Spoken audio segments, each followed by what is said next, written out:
વાવના બુગણા ગામે 5 ગાયોના થયા મોત. ગૌશાળાની ગાયોના થયા મોત. 20 ગાયો એરંડા ખાઈ જતા ફૂડ પોઈઝનની થતા 5 ગાયોના મોત થયા. સ્થાનિક લોકો તેમજ વેટનરી દ્વારા 15 ગાયોને બચાવવામાં આવી. આજે વાવ તાલુકાના બુગણા ગામે ગૌશાળાની ગાયો જ્યારે ભેળ પડતી હોય ત્યારે એરંડાની અંદર ચરવા જતી હોય અને ફૂડ પોઈઝનના કારણે 25થી વધુ ગાયો બીમાર થઈ 5 જેટલા ગાયોના મોત થયા છે અને બીજી ગાયોની તાત્કાલિક ધોરણે સારવાર કરતાં બચાવી શકાય છે, પરંતુ મોટી હાનિ થતાં બચી છે. ભગવાનને પણ આપણે પ્રાર્થના કરીએ, સાથે સાથે આપણે એના સ્થાનિક લોકોને વિનંતી કરીએ કે આવો એરંડાનો કોઈ પાક હોય તો એની અંદર રોટોવેટર કે ખેડ કરી અને ખેડાવી દેવા સારા. જો તમારે પુણ્ય કરવું તો 50 100 200 પૂળા કે એકાદ ટોલું આપણે દાનમાં આપી શકીએ છીએ, પણ આ મોટી હાનિ આજે થઈ છે, અમારી નજરની સામે થઈ છે.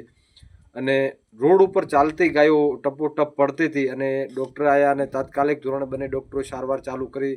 બધા ગૌ ભક્તો આવ્યા અને ખૂબ મહેનતના કારણે અથાગ પ્રયત્નો કર્યા ત્યારે બીજી ગાયોને બચાવી શકાય છે. 5થી વધુ પશુઓના મોત થયા છે. હું દુઃખની લાગણી અનુભવું છું. ભગવાનને પણ પ્રાર્થના કરીએ, વિનંતી કરીએ કે જે બીમાર છે તે જલ્દી સવચ થાય અને બીજી જગ્યાએ આવું ન બને.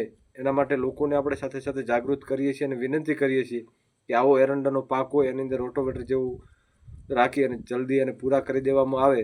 અને લોકોને પણ આપણે કહીએ છીએ કે આવી ભેળ સારવા માટે ન જવું જોઈએ.